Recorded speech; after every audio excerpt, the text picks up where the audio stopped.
और देखिए मैं सीधा पॉइंट पर आना चाहता हूं। सऊदी अरब, तुर्की और पाकिस्तान के बीच जो डिफेंस डील हुई है, नेटो स्टाइल में जो डील साइन की गई है, जिसकी शर्त यह है कि एक देश पर हमला दूसरे देशों पर हमला माना जाएगा, यानी सऊदी पर हमला होता है वो तुर्की और पाकिस्तान पर भी हमला माना जाएगा, और इसी तरह किसी भी देश पर हमला होता है तो वो बाकी दोनों देशों पर भी हमला माना जाएगा। इस डिफेंस डील के साइन होने के बाद, जिसका नाम मेक्का जॉइंट डिटरेंस एग्रीमेंट रखा गया है, जो एर्दोगन, मोहम्मद बिन सलमान और शहबाज शरीफ के बीच में हुआ, इस एग्रीमेंट के बाद मेरे पास कम से कम 1000 लोगों के ये कमेंट्स आ चुके हैं वीडियोस पे अलग अलग, कि आप इसको किस तरह से देख रहे हैं, इस पूरे जो नया ये एक संगठन बन रहा है, ये जो डील हुई है, इसके पीछे का मकसद क्या है और इसकी इनसाइड स्टोरी क्या है। मैं इसीलिए इस पर ये वीडियो बना रहा हूं क्योंकि बहुत सारे लोग ये सवाल कर रहे हैं कि आप इसको कैसा देख रहे हैं। सबसे पहले मैं शुरुआत ये करना चाह रहा हूं कि इसको लेकर ईरान की तरफ से क्या प्रतिक्रिया आई है, ईरान ने सऊदी को क्या जवाब दिया है इस नेटो, जो मुस्लिम नेटो कहा जा रहा है सो कॉल्ड। देखिए पहली बात तो मेरी व्यक्तिगत राय अगर आप जानें, ईरान को किसी भी ऐसे संगठन में शामिल किए बिना वो संगठन कभी सक्सेसफुल नहीं हो सकता। इस बात को आप नोट करके रखिए। मिडिल ईस्ट का किंग अब ईरान है, मिडिल ईस्ट का बॉस अब ईरान है, इस बात को नोट करके रख लीजिएगा। आगे बढ़ते हैं, ईरान ने क्या जवाब दिया है। Iran has reacted sharply to the new Saudi Arabia Turkey Pakistan mutual defence pact, warning Riyadh that a paper agreement with Turkey and Pakistan will not guarantee its security. Iran ने सीधा सीधा चेतावनी दे दी है सऊदी अरेबिया को और यह कहा है कि अगर कोई पेपर डील आपने साइन कर ली पाकिस्तान या तुर्की के साथ मिलकर, तो ये इस बात की कोई गारंटी नहीं है कि आप सुरक्षित रहोगे। सीधी चेतावनी आई है ईरान की सऊदी अरेबिया के लिए कि पेपर साइन करने से कोई देश सुरक्षित नहीं हो जाता। The landmark deals states that an attack against one country will be regarded as an attack against all three. The warning comes amid escalating Iran-US tension and reports that the Tehran threatened to retaliate against Gulf countries' energy infrastructure if Iranian power plants were attacked. Iran ने एक बार फिर साफ कर दिया है कि अगर Iran के पावर प्लांट्स पर हमले होते हैं तो पूरे अरब देशों के पावर प्लांट तबाह कर दिए जाएंगे, एक भी पावर प्लांट नहीं बनेगा। यानी ईरान ने ये जो नया पैक्ट हुआ है सऊदी, तुर्की और पाकिस्तान के बीच में, इसको लेकर ईरान ने बड़ा एग्रेसिव कमेंट दिया है और ये कहा है कि ये असल में, देखिए इसके पीछे बड़ी साजिश है। मैं आपको समझाता हूं, लेकिन पहले ईरान का पक्ष रखना ज़रूरी है कि ईरान इसमें क्या चाह रहा है। देखिए इसमें ईरान की तरफ से 2-3 बातें साफ कर दी गई। पहली बात, सऊदी को सीधी चेतावनी दी गई है। ये काफ़ी समय बाद हुआ है ऐसा जब ईरान ने सीधा सीधा सऊदी को वार्निंग दी है। देखिए अब तक क्या हो रहा था कि ईरान जो है वो अरब देशों को वार्निंग दे रहा था कि अगर हमला होगा तो आपके इंफ्रास्ट्रक्चर पर हमला होगा, या जॉर्डन, बहरीन या जो है वो कुवैत पर हमले होंगे। लेकिन ये काफ़ी दिनों बाद, आप देखिए पहला मौका है जब ईरान ने सीधा सऊदी को चैलेंज किया है, सऊदी को वार्निंग दी, जिसके बाद ये भी सवाल उठने लगे हैं कि क्या अब आगे ये जंग का रूप धीरे से अमेरिका पीछे हो जाएगा और ये सऊदी वर्सेस ईरान तो नहीं होने जा रहा। खैर अभी इसका कुछ कह नहीं सकते इसको लेकर, लेकिन फिलहाल जो है बात की, ये ईरान का पॉइंट ऑफ व्यू था। अब आप देखिए कुछ चीज़ें बड़ी गौर करिए। डोनाल्ड ट्रंप ने हाल ही में एर्दोगन से मुलाकात की थी तुर्की में, दोनों के बीच में काफ़ी चर्चाएं होती हैं। मोहम्मद बिन सलमान की डोनाल्ड ट्रंप से जो है वो फ़ोन पर लंबी बातें होती हैं और शहबाज शरीफ और मुनीर से तो होती है। ऐसे में क्या आपको ये लगता है कि ये जो संगठन नया बना है, मेक्का जॉइंट डिटरेंस एग्रीमेंट, जो सऊदी, तुर्की और पाकिस्तान के बीच में हुआ है, ये क्यों बनाया गया? इसका मकसद क्या है इसको बनाने का? क्या ये इजराइल के खिलाफ संगठन बना है? बिल्कुल नहीं बना, बिल्कुल नहीं बना। इस संगठन से इजराइल के लिए कोई समस्या नहीं है। जब तक अमेरिका बैठा है, ये कोई जो संगठन बना है इजराइल के खिलाफ नहीं बना है। देखिए इसका ईरान को लेकर क्या रुख होगा और इसका अमेरिका को लेकर क्या रुख होगा, ये जो चीज़ें हैं, ये 2 सवाल ऐसे हैं जो बेहद अहम हैं। अगर आप मुझसे व्यक्तिगत राय पूछें तो ये संगठन जो आनन फानन में तेजी से बनाया गया और इन हालात में बनाया गया जब हूती जो है वो नजरान में हमले कर रहे हैं। हूती जो है वो ये दावा कर रहे हैं कि हमने सऊदी के अलाइंड फोर्सेस के 100 लोगों को मार दिया है। हूती ये दावा कर रहे हैं कि हमने 12 टैंकर सऊदी के जला दिए हैं, सारे पोर्ट सऊदी के बंद कर दिए गए हैं और सऊदी का एक बूंद तेल बाहर नहीं निकल पा रहा। सऊदी अपनी रक्षा करने की हालत में है नहीं। ये तो तब है जब हूती हमला कर रहा है। ईरान ने तो हमला किया ही नहीं। ईरान की मिसाइल जब सऊदी में गिर रही हैं तो इंटरसेप्टर्स खत्म हो चुके हैं। लगभग जो है बताया जा रहा है 70% इंटरसेप्टर्स जो है सऊदी के खत्म हो गए, अमेरिका वाली जो पेट्रियट मिसाइल्स थी। तो ऐसे में देखिए, पहली बात तो ये कि सऊदी को अपनी चिंता सता रही है। सऊदी ये बात समझ चुका है कि ईरान अमेरिका जो है वो रक्षा नहीं कर सकता। डोनाल्ड ट्रंप किसी भी अरब देश की रक्षा नहीं कर सकते। अब ये फैक्ट है, ये ट्रुथ है। अब इसको लेकर कोई कंफ्यूजन किसी को नहीं होना चाहिए। ये बात हम शुरू से कह रहे थे। ये बात 2 साल से मैं आपको बता रहा था कि अगर आप हमले करोगे ईरान के ऊपर तो अरब पर ऐसा हमला होगा और अमेरिका बचा नहीं पाएगा। 2 साल से हम आपको ये बात समझा रहे थे, लेकिन अल्टीमेटली देखिए वो बात सच साबित हुई ना। तो अब ये पूरा अरब देश समझ चुके हैं। जॉर्डन समझ गया, बहरीन समझ गया, कुवैत, और किसी को शक है तो देख लीजिए जाके इन देशों में बेसिस का क्या हाल है। जहां मर्जी होगी ईरान वहां मिसाइल मारेगा और आप नहीं रोक पाओगे। बात नंबर 1। तो सऊदी को अपनी सिक्योरिटी की चिंता है कि भाई अमेरिका तो कर नहीं सकता तो कोई दूसरी चीज़ से सिक्योरिटी की जाए। तो इसलिए ये एक पैक्ट साइन किया गया है कि किसी तरह से जो है दूसरे देशों से जो है मदद मिलेगी, हथियारों की मदद मिलेगी, संभवतः ऐसा सोचता होगा सऊदी। दूसरी, जब अमेरिका के पास ही हथियार कम पड़ रहे हैं, देख ही रही है आप, खबर देख ही रहे हैं, डोनाल्ड ट्रंप फंस गए और कितना हैसगत से उनकी लड़ाई हो गई, अपने रक्षा मंत्री से ही सब कुछ चल गया वो। तो जब उसके पास हथियार नहीं बचे तो इनको क्या हथियार देंगे वो समझिए बात।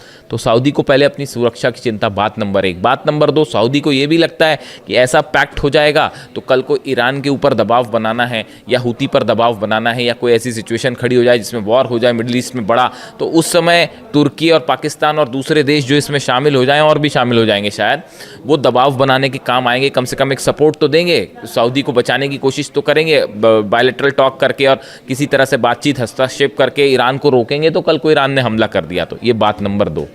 लेकिन जो तीसरा पॉइंट है ये बेहद अहम है, इसको ध्यान से समझिए। तुर्की जो है वो नेटो का सदस्य है, सऊदी नहीं है, पाकिस्तान नहीं है। सऊदी जो है वो नेटो का सदस्य नहीं है, लेकिन तुर्की जो है वो नेटो का सदस्य है। और नेटो क्या कहता है? नेटो का नियम ये कहता है कि एक देश पर अगर हमला होता है तो वो सब पर हमला माना जाएगा। अगर कोई देश जंग में कूदता है और उस पर स्ट्राइक हो रहे हैं तो वो सबके खिलाफ जंग मानी जाएगी। इसी वजह से आप देखिए यूक्रेन जो अब तक सामना कर पा रहा है रूस का, ये क्या यूक्रेन वर्सेस पुतिन जंग हो रही है? ये रूस वर्सेस नेटो की जंग है। अमेरिका हथियार दे रहा है, नेटो के जितने देश हैं, जर्मनी, इटली, ये सब के सब हथियार दे रहे हैं साहब। इसीलिए जेलेंस्की अब तक जंग कर पा रहे हैं, वरना यूक्रेन तो कब का ये जंग हार चुका था। तो ये नेटो वर्सेस रूस की जंग है। तो आपने क्या किया कि तुर्की नेटो का सदस्य है, तुर्की के खिलाफ जंग मतलब नेटो के खिलाफ जंग मानी जाएगी। अब तुर्की का पैक्ट हो जाता है, सऊदी से करवा दिया जाता है, यानी सऊदी पर हमला माना जाएगा तुर्की पर हमला, और तुर्की पर हमला माना जाएगा नेटो पर हमला। यानी ये एक रास्ता बनाया गया है कि कल को सऊदी को बचाने के लिए नेटो आए तो वो अपनी फोर्सेस भेज सके, अपने एयरप्लेन भेज सके, अपने डिफेंस सिस्टम भेज सके, अपनी मिसाइलें भेज सके। समझ रहे हैं आप इस बात को? क्लियर है या कंफ्यूजन है कोई? देखिए, तुर्की पर हमला यानी नेटो पर हमला माना जाएगा, ठीक है। ये जो नेटो का नियम है खुद ये कह रहा है कि तुर्की किसी भी सदस्य पर हमला तो तुर्की पर हमला यानी नेटो पर हमला। और अब ये डील होने के बाद, ये मेका जॉइंट डिटरेंस एग्रीमेंट के बाद, सऊदी पर हमला यानी तुर्की पर हमला माना जाएगा, और तुर्की पर हमला यानी नेटो पर हमला, तो फिर नेटो भी सऊदी की मदद कर सकता है तुर्की के जरिए खास तौर पर। यानी एक देखिए, मिडिल ईस्ट में हकीकत क्या है? हकीकत ये है कि अमेरिका और इजराइल का तो खैर ईरान से अब कोई मुकाबला ही नहीं है। ईरान जब चाहे वो इजराइल को घुटनों पे ला देगा, जब चाहे तब। अकेले जंग करने की हिम्मत ही नहीं। आप दुनिया के किसी डिफेंस एक्सपर्ट से जाके पूछ लो, क्या इजराइल ईरान के साथ अकेले जंग कर सकता है? बिल्कुल नहीं कर सकता। नेतन्याहू, इजराइल, मोसाद, सब ये जंग हार चुके हैं। ये मैं डंक की चोट पे कहने को तैयार हूं और मुझे किसी ये कहने में कोई हर्ज नहीं है। कौन सा डिफेंस एक्सपर्ट आप ले आए, क्या कर पाए इजराइल के जेट्स, बताइए। और अगर अकेले लड़ ले तो उसके बाद तो वो हाल होगा जो जॉर्डन, कुवैत और बहरीन का हुआ। इतना ठोकेगा ईरान। और अभी तो वो सब हथियारों का जिक्र ही नहीं हो रहा है जो चाइना, रशिया ने भेजे, और उनकी जो नई टेक्नोलॉजीज है उसके बारे में तो अभी बात ही नहीं है। बड़े सारे हथियार तो अभी यूज भी नहीं किए गए। खैर, तो अब जो है अमेरिका अकेले मुकाबला नहीं कर सकता ईरान का, ये बात साबित हो चुकी। शुरू में ये सोच के चल रहे थे कि बस 48 घंटे में निपटा देंगे हम ईरान को, आज 5 महीना हो गया, खत्म हो गया। आगे देखिए कैसी हार्मूज में कैसी हालात है, गिड़गिड़ा रहे हैं डील के लिए। लिटरली गिड़गिड़ाना शब्द होता है ना, देखिए मैं ज़्यादा चीखना चिल्लाना करता नहीं, तो मैं प्रेम से ही बात करता हूँ। तो ऐसा है कि वो जो गिड़गिड़ाना शब्द होता है ना, जो गिड़गिड़ाना, वो वाली हालत है अमेरिका की हॉर्मूज में। और ईरान ने कह दिया साहब देखो आपसे तो हम कोई बात ही नहीं कर रहे, हमको खोलना होगा हॉर्मूज तो खोलेंगे, नहीं खोलना होगा तो नहीं खोलेंगे। और पहली वाली सिचुएशन तो आप एक्सपेक्ट मत करो कि पहली वाली सिचुएशन में हॉर्मूज चला जाएगा, है ना। तो अब ये दुनिया, ये मिडिल ईस्ट की एक डेट थी 28 फरवरी, जिस दिन आपने अली खामेनी साहब को शहीद किया था, उसके बाद से अब मिडिल ईस्ट का इतिहास बदल गया and Iran is the boss. इस बात को गांठ बांध लीजिए आप। मिडिल ईस्ट में कोई भी मुस्लिम नेटो शब्द का इस्तेमाल हो रहा है इस शब्द के लिए, इस ऑर्गेनाइजेशन के लिए। मुस्लिम नेटो शब्द में, इस शब्द में ये शब्द तब सार्थक हो पाएगा जब ईरान की सेना इसमें शामिल होगी। मिडिल ईस्ट का कौन सा देश ईरान का मुकाबला कर सकता, आप मेरे को बताओ। एक मेरे को मुस्लिम देश का नाम बता दो यहां पर जो ईरान का मुकाबला कर सकता है। बताओ, आप बताओ मेरे को, कमेंट करके बताओ, मैं कमेंट देता हूं आपको, कमेंट करके बताइए कौन सी देश, कल को सऊदी और ईरान की जंग हुई, 48 घंटे में क्या हाल होगा सऊदी का अंदाज लगा लीजिए आप। बताइए कोई अरब देश मुकाबला कर सकता है? अरे अमेरिका मुकाबला नहीं कर सका, मिल के वो उसने 12 देशों पे जो है ठोक रखा है ईरान। तो पूरा अरब और अमेरिका मिलके, इजराइल मिलके 5 महीने में क्या कर पाए आप ईरान का? तो सऊदी अकेला क्या कर लेगा साहब? इसीलिए ये पैक्ट हो रहा है। और ये एक बहुत ही बड़ा प्लॉट है। ये कुछ लोगों का कहना है कि इससे इजराइल घबराएगा। अरे डोनाल्ड ट्रंप हमला करने देगा इनको, जो एर्दोगान से हाथ मिलाते फिर रहे हैं, सलमान से लगातार बात कर रहे हैं, पाकिस्तान से लगातार बात, वो इजराइल पर हमला करने देंगे इस संगठन को? बिल्कुल नहीं। हमेशा देखिए इजराइल की आलोचना की है, जो मुस्लिम कंट्रीज़ का जो ऑर्गेनाइजेशन है उनकी तरफ से और ये मुस्लिम देशों की तरफ से हमेशा सिर्फ इजराइल की आलोचना हुई है। फिलिस्तीन में इतने हज़ारों लोग मारे गए, हज़ारों बच्चे मारे गए, उनकी सिर्फ आलोचना हुई है। वेस्ट बैंक पर लगातार ऑपरेशन जारी है इजराइल का, लेबनान पर लगातार हमले जारी हैं, सीरिया पर ऑपरेशन जारी है, गजा में क्या हो रहा है आप देख ही रहे हो। हीनियस क्राइम है, वॉर क्राइम्स हो रहे हैं गजा में। मुस्लिम देशों की तरफ से सिर्फ आलोचना हो रही है। हिम्मत करने वाला सिर्फ एक देश रहा जो मिसाइल मार रहा है, वो ईरान मार रहा है। भूलना मत इस बात को। अली खामेनी साहब ने हमेशा कहा जब ज़रूरत पड़ेगी हम युद्ध के लिए भी तैयार हो जाएंगे। लेबनान के लिए भी वो जंग के लिए तैयार हो गए, गजा के लिए भी जंग के लिए तैयार हो गए। इसीलिए खामेनी साहब थे। अब ये जब मैं मीटिंग्स देखता हूँ ना ऐसी, मतलब टू बी वेरी फ्रैंक भाई, देखो मेरे को जो लगता है मैं अपनी राय बता रहा हूँ, आपको ठीक लगता हो तो स्वीकार करिए, वरना आपकी आलोचना का भी स्वागत है। चूँकि ये पब्लिक प्लेटफॉर्म है इसलिए मैं आपकी आलोचना का भी स्वागत करता हूँ।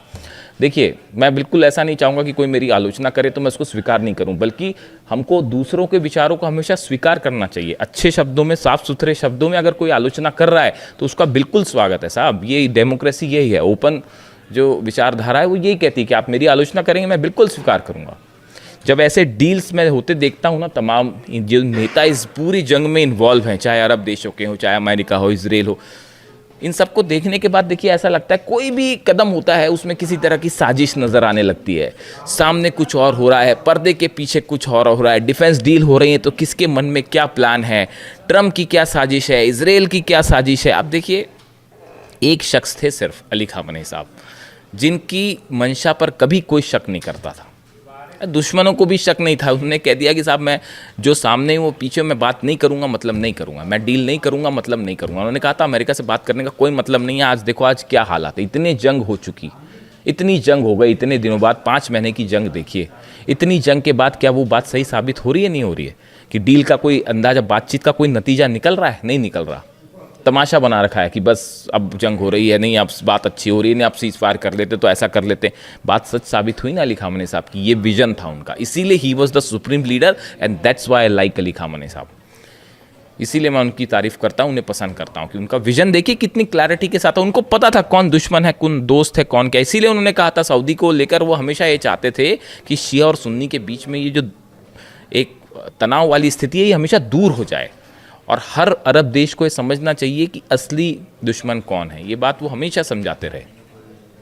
खैर, तो अभी देखिए मुझसे चूंकि इस ऑर्गेनाइजेशन के बारे में बोला गया था, इस डील के बारे में पूछा गया था, मक्का जॉइंट डिटरेंस एग्रीमेंट के बारे में आपकी क्या राय है? मेरी बड़ी साफ राय है कि ये अमेरिका के बैकिंग के साथ एक एग्रीमेंट किया गया है जिसका लक्ष्य है ईरान और हूती या हिजबुल्ला ऐसे संगठनों को काउंटर करना, ये कोई बड़ा इजराइल के खिलाफ कुछ नहीं है, भूल जाइए। और ये चूंकि अकेले अमेरिका मुकाबला नहीं कर सकता, इजराइल मुकाबला नहीं कर सकता, तो अरब देशों को ईरान के खिलाफ खड़े करने की और ज़रूरत पड़ी तो इन देशों को आपस में जंग में शामिल करने की। हॉर्मुज खुल नहीं पा रहा तो बोले क्या एक पैक्ट करवा देते हैं, चाहे ताकि मिल के हॉर्मुज खुलाएं। खुद बैठे बैठे वहाँ तमाशा देखो, खुद की उधर जनरल डेन कैन कह ही रहे हैं अमेरिका की कि जो है वो बाहर निकलना चाहिए, अब कैसे युद्ध से बाहर निकला जाए। तो ये एक बड़ा प्लान है ईरान के खिलाफ एज ऑफ नाउ जो स्थिति लगती है।